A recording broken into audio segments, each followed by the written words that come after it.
We've been waiting and waiting and waiting for the video game film adaptation that finally breaks the curse of the genre. And guess what? We're still waiting. Hey guys, so today's film up for discussion is Tomb Raider, the latest reboot of the beloved game franchise character previously made famous by Angelina Jolie in the abysmal Tomb Raider films that came out in the early noughties. This time we have Alicia Vikander stepping into the iconic boots and tank top. She's not normally an actress that goes into franchise films, but now that she's an A-list actress with an Oscar to her name, I think, she is branching out a bit and trying to appeal to more people, so she's stepped into Lara Croft's shoes. This version of Tomb Raider is directed by, I hope to God I say his name right, Roar Uthaug, and it takes a slightly, only just slightly, more serious approach than the previous Tomb Raider films. You know, the hyper-sexualized, boyish fantasy that was Angelina Jolie. It's not all tits and ass shots this time around. No, it turns out Lara Croft has a head and a heart. Vikander is great here, but the film itself?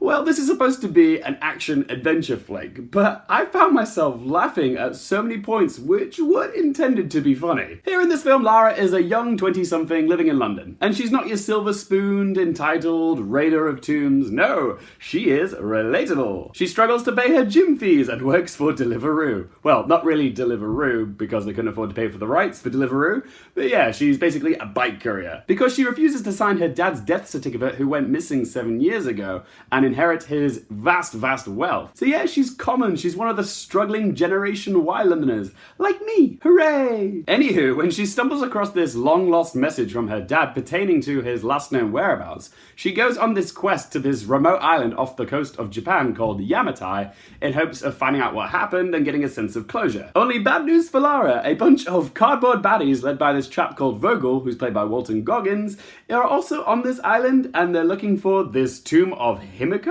which is the same tomb that Lara's dad was looking for when he went missing. And this guy Vogel doesn't want to share credit. So it becomes a quest for Lara to find this tomb before Vogel does, in order to prevent him from finding what's inside this tomb, which Lara's dad said not to go into, it's bad news, don't go down there, it's full of bad spooky shit. Pandora's box, essentially, which you'll remember was used in the previous Tomb Raider films. Derivative, excuse me. Anyway guys, after this film finished, I felt a little bit flummoxed as to how I felt about it. I wasn't bored, but I knew it wasn't good. I think because there are parts of it that did work and I did enjoy, but at the same time, it's littered with so many plot holes and cliches. So what's good about it? Well, Alicia Vikander rocks it as Lara. She's capable, she's human, and she brings more depth to the role than Jolie did. There's a line at the beginning of this film which is very on the nose, but does apply here. And that's where Lara's talking to her boxer buddy about this fight that she just lost to this other girl.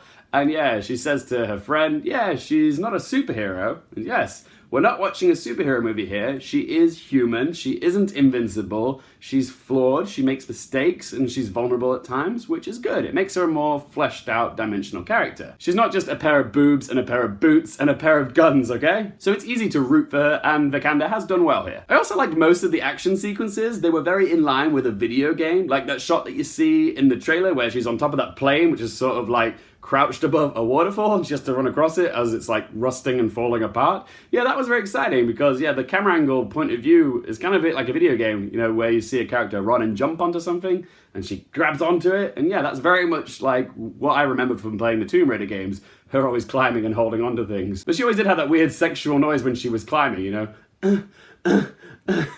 Tell me I'm wrong. There's also this bike chase sequence near the beginning of the film, which is completely pointless. It really doesn't add anything substantial to the plot. But it is fun. I think I'm slightly biased because when I watch films that are filmed in East London, which is where I live, I get super excited when I see places that I recognize. I'm like, oh my god, it's Brick Lane. Oh, that's the Sainsbury's I got my meal deal from the other day. I've been there. Sorry, I get that way sometimes. But there's no reason to give a film credit for putting in a very pointless action sequence if it doesn't actually do anything to service the plot.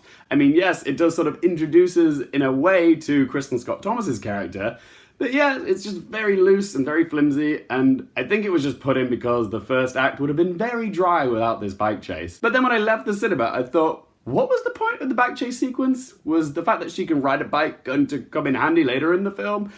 No. Okay, so what else sucks about it? Well, already I've said that the villain, Vogel, who's played by Walton Goggins, is very lackluster. His motivations are a bit wishy-washy. Supposedly the island is making him crazy, and he's just really determined to find this tomb. Goggins is menacing enough, but that's probably because he has a very psycho face, if you know what I mean. I think it's the teeth. But he's not given enough to craft a really compelling villain. He's just, I want the treasure is mine. And we're programmed to automatically hate him because he just shoots old slave men who are coughing and need a break from all the slave labor. So it's a very bland, generic antagonist. And also, considering the tone of this film is supposed to be a bit more serious than the Angelina Jolie films, it still has its fair share of ridiculous or implausible moments. For instance, Lara's ship captain and travel companion Lu Ren, who's played by Daniel Wu, gets shot in the back at one point, or the shoulder blade, somewhere, anyways. But when it's time for him in the third act to rise up and beat the baddies, it's almost like he never even got hurt. He's given this massive beast of a gun and just starts shooting down henchmen left, right, and center. Have the writers in this film even heard of recoil? So yeah, he's a ship captain, but also a expert marksman, even when he's got a bullet in his back. That's convenient. And then there's the stuff in the tomb towards the end of the film which had me cackling. There's a scene where Lara and a bunch of others are trapped in this room and the floor is dropping away and they have to figure out a way to open this door using these colored crystal things. And there's a line of dialogue that Alicia Vikander has to say, and I felt so bad that she had to say this because it's so tragically bad, where she literally takes the crystals and she goes, "It's a color puzzle." It's such hilariously bad dialogue, and she has to deliver it with absolute conviction. But yeah, I think that's going to be something that me and my boyfriend Glenn are going to be saying to each other for years to come. It's a color puzzle. I was kind of expecting the next booby-trapped room to have a bunch of, like, carvings of, like, a dog and a cat and a cow, like, on one side, and then, like, the words woof, moo, and meow, like, on the other. So yeah, match the animal with the sound, otherwise you get squished. That's literally all they could come up with for these booby traps in this tomb. And yeah, it's just like something that came out of the mind of a toddler. And also the CGI is a bit iffy in places. There's a scene where one of the bad guys is like rotting away because he's like infected with all these diseases. And yeah, the effects here would have maybe been passable in an actual video game. But in a movie, the standards are just so much higher. So yeah, it looked a bit sloppy. Not like on the same level as like Justice League when it comes to CGI, but yeah, it still wasn't up to scratch. And also just typical cliches like henchmen being so shit at their jobs. There's a scene in the tombs where Lara is trying to hide from one of these henchmen that's chasing her, and she literally corners herself into this like coffin tomb thing. She hides with a skeleton in the wall, and she's literally boxed in.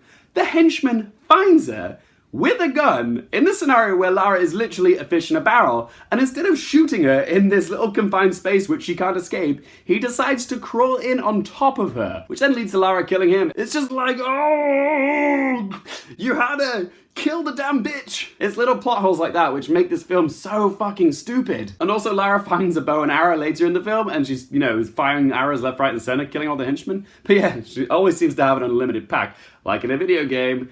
Doesn't work like that in a film, guys. And also, I can buy into an adventure game about curses and magic and whatnot, but the one thing I cannot possibly buy into in this film is the end credit sequence when Lara walks into an East London pawn shop and purchases 2 guns, okay? That is utter bullshit. I draw the line in the sand there. Do you know how hard it is to buy a gun in the UK?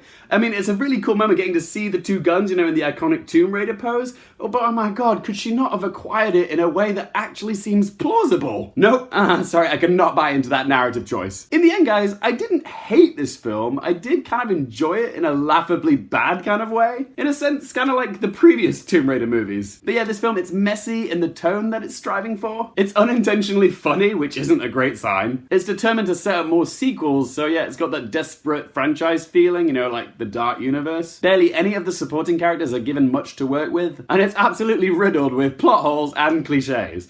But yeah, there is fun to be had with it. It's a color puzzle. So let's ask the 3 questions. Would I watch it again? Well, maybe if I was on a long haul flight and I just wanted something, you know, very easy viewing to watch, then maybe I would watch this. But yeah, I wouldn't go out my way to watch this again.